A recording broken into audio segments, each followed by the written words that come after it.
Alright. तो जैसे कि मैंने अपना कैट तो मैसअप कर ही दिया 2024 का, और आज है जेड के फॉर्म फिलिंग का लास्ट डेट। टुडे इज़ 30 नवंबर। और मैं डिसाइड कर रहा हूँ कि मैं ये फॉर्म फिल नहीं करूँगा।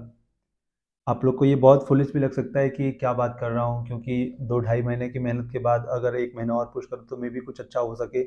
बट मुझे ऐसा लगता है कि कहीं ना कहीं ये सेल्फ रियलाइजेशन ही है कि इतन अच्छा ना परफॉर्म करना एक्चुअली में मेरी कमियों को भी तो दिखाता है। क्योंकि अगर मैं बात करूं अपने मॉक्स की, जैसे मैं इन पे काफ़ी अभी कल से मेरा दिमाग यहीं पर है, मैं बाहर निकल पाया। तो कल से मैं देख रहा हूँ कि मेरे मॉक्स के जो नंबर भी थे वो 30 से लेके 50 के रेंज में ही घूम रहे थे। तो कह सकते हो कि ये मेरी पोटेंशियल को भी दिखा रहा था कि अराउंड अगर मेरे मार्क्स भी उतने आते हैं, और मैं सिंपल मॉक्स में भी ट्राई किया था, तो मेरा जो रेंज बन रहा था वो इतना का ही बन रहा था। तो मुझे कहीं ना कहीं ये लग रहा है कि एक्चुअली में अभी मेरी पोटेंशियल इतनी ही थी, मेरी समझ इतनी ही थी जितना मैं पहुंच पाया। एंड अभी चीज़ों को और अच्छे से समझने की ज़रूरत है, और अच्छे से उन्हें एक्सप्लोर करने की ज़रूरत है ताकि अंडरस्टैंडिंग बेटर हो सके। तो मैं डिसाइड कर रहा हूँ कि मैं अगली बार 2025 का कैट वापस दूंगा, और मैं अभी जैट वेट के लिए नहीं जाऊँगा। और मैं कह सकते हो आज से अभी से वापस से मैं प्रिपरेशन को स्टार्ट कर रहा हूँ अपने कैट के 2025 के लिए। इस बार थोड़ा ज़्यादा समय देते हैं, थोड़ा ज़्यादा क्या, पूरा देते हैं जितना मेरे पास होगा। और इसके साथ ही साथ मैं अब कुछ और मेरे पास काम नहीं है, तो ऐसा आप लोग बहुत सारे लोग मुझे इंस्टाग्राम पे भी डीएम करके बोल रहे थे और कमेंट में भी लिखे थे कि it's very hard to get any job with this qualification, क्योंकि मेरे जो ग्रेजुएशन हुए हैं वो मैथमेटिक्स में हुई है, बीएससी। तो कोई वैसा खास स्किल मैंने डेवलप नहीं किया है कॉलेज के थ्रू जिसे मैं जॉब एक्वायर कर पाऊँ। हाँ, एक जॉब थी जो कि मैंने पिछली बार काफ़ी मुझे हेल्प किया था। लाइक मैं जो जॉब हंट पिछले साल कर रहा था वो कर रहा था लिंक्डइन पे, और लिंक्डइन पे मैं जिस जॉब के लिए अप्लाई किया था मेनली वो टीचिंग के लिए था। तो 4-5 स्कूल से मुझे कॉल आए थे और मैं गया था इंटरव्यू के लिए। तो मोस्टली जो मुझे टीचिंग जॉब ऑफ़र हो रही थी वो क्लास 10 तक की हो रही थी, जिसमें मैं कंफर्टेबल था। और वैसे मैं चाहता था क्लास 12 तक का हो, बट 10 तक का हो रहा था, ठीक है। और उसके बाद जो सैलरी ऑफ़र कर रहे थे वो अराउंड 15,000 से ऊपर कोई जा नहीं रहा था, और थोड़े दूर भी थे, मतलब 20-22 किलोमीटर दूर तक जाना था, कुछ 40 किलोमीटर दूर तक जाना था। तो इसलिए मैंने डिसाइड किया था पिछली बार कि मैं बैकअप करूँगा, मैं टीचिंग नहीं करूँगा।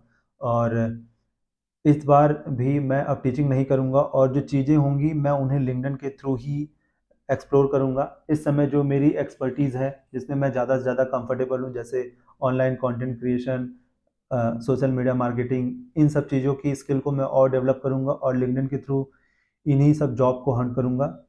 कोशिश करूँगा पहले या तो कोई इंटर्नशिप मिल जाए या फिर कोई प्रॉपर जॉब भी मिले इन्हीं फील्ड के अंदर, तो मैं उसे डेफिनेटली ले लूँगा। और अभी मतलब जिस दिन से मैंने कैट देखा है उसके अगले दिन से मैं एक्चुअली में अप्लाई करना स्टार्ट कर दिया हूँ। एंड मुझे 2-3 जगह से कॉल तो आया है, लेकिन मुझे लगता है कि मैं एक्सपेक्ट जो उनकी एक्सपेक्टेशन है वहाँ तक पहुँच नहीं पा रहा हूँ। तो मैं ये जो पूरा हफ्ता है, आज तो सैटरडे है, अगला पूरा हफ्ता मैं अभी वापस से ट्राई करता रहूँगा, और साथ ही साथ और भी जो स्किल्स हैं मैं उन्हें एक्वायर करने की कोशिश करूँगा। हफ्ते भर, 15 दिन या 1 महीने जो भी लगे इन स्किल्स को और परफेक्ट करने के लिए मैं इन्हें करता रहूँगा, और ये सब चीज़ों को भी मैं आपके साथ शेयर करूँगा इसी चैनल के ऊपर। तो मेनली अब जो मेरा काम होगा इधर फॉर द जॉब हंट, जहाँ से मुझे जॉब या इंटर्नशिप मिले, और ये ऑनलाइन कंटेंट क्रिएशन। सो आप लोग भी ट्राई कर सकते हो, नहीं तो फिर मैं अगर कहीं करता हूँ, मतलब मुझे अगर कोई जॉब मिलती है या मैं कुछ एक्सप्लोर करता हूँ तो मैं इन्हीं सोशल मीडिया के थ्रू मैं आप लोगों के साथ शेयर करूँगा। एंड या आई नो कि मैं बहुत जल्दी जल्दी बोल रहा हूँ, क्योंकि बहुत दिन बाद कंटेंट क्रिएशन को इतना सीरियस लेने जा रहा हूँ मैं फिर से। क्योंकि एट लास्ट कह सकते हो जिनका कुछ नहीं हो रहा है वो इस समय कंटेंट क्रिएशन पे आ रहे हैं, और मैं इतने सालों से कर रहा हूँ, तो जो थोड़ी बहुत भी स्किल्स मेरी डेवलप हुई हैं मैं इनको चाहूँगा और पॉलिश करूँ, और अगर कि ग्रो कर सकता हूँ तो इनमें ग्रो करूँ, नहीं तो मैं किसी और को ये अपनी सर्विसेज देकर उन्हें बेनिफिट पहुँचा सकूँ। सो या दैट्स इट। और मैं कोशिश करूँगा इस समय स्टडी के अंदर की टारगेट बताऊँ तो जो मैं रियलाइज़ किया था कि मेरी क्या कमियाँ थी कैट 2024 के अंदर, कि मुझे कॉन्सेप्ट नियरली सभी आते थे, क्योंकि अभी भी वैसा ही लगता है।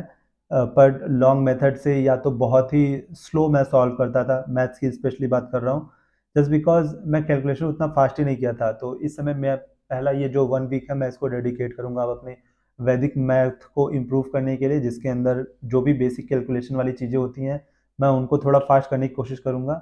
और मैं हो सके तो मैं इसकी भी चीज़ें आपके साथ शेयर करूँगा। और LRDI को बिल्कुल अभी नहीं छूने जा रहा हूँ। एंड इंग्लिश के अंदर अभी बहुत ही बेसिक एक मैंने पुरानी बुक रखी हुई थी, the atomic habit, let me show you. अब मैं कुछ नया तो नहीं, पर ये है, मैं अब सोच रहा हूँ कि इस मंथ, ये मंथ तो कंप्लीट चला गया ही है, इसको मैंने पढ़ना स्टार्ट किया था अराउंड, मैंने 20-25 पन्ने पढ़े होंगे, उसके बाद फिर मैं रख दिया था, पता नहीं क्यों, मुझे फिनिश करना चाहिए था। बट मैं इसको फिनिश करूँगा अभी पहले, और धीरे धीरे एऑन एसएस को वापस से उठाऊंगा, और क्या कहते हैं अपने वोकेबुलरी को भी थोड़ा स्ट्रॉन्ग करना है। So that's it. और जो भी चीज़ें होंगी अब मैं इसे शेयर करूंगा, और मैं ऑनलाइन कंटेंट क्रिएशन को वापस से सीरियसली ले रहा हूँ। तो स्टे ट्यून गाइस, अगर कि मुझे कुछ जॉब मिलती है या कुछ ऐसा रिलेटेड जो मेरे पास आइडिया होगा मैं आपके साथ शेयर करूंगा, या कहीं से कोई इंटर्नशिप ऑफर होगी तो मैं आपको भी सजेस्ट करता रहूँगा। So stay tune and subscribe, साथ में करेंगे, और इस बार अच्छे तरीके से करेंगे विदाउट एनी एक्सक्यूजेस। नहीं हुआ तो फिर किस्मत ही रहेगी, नहीं तो फिर अपना पूरा दम लगाएंगे।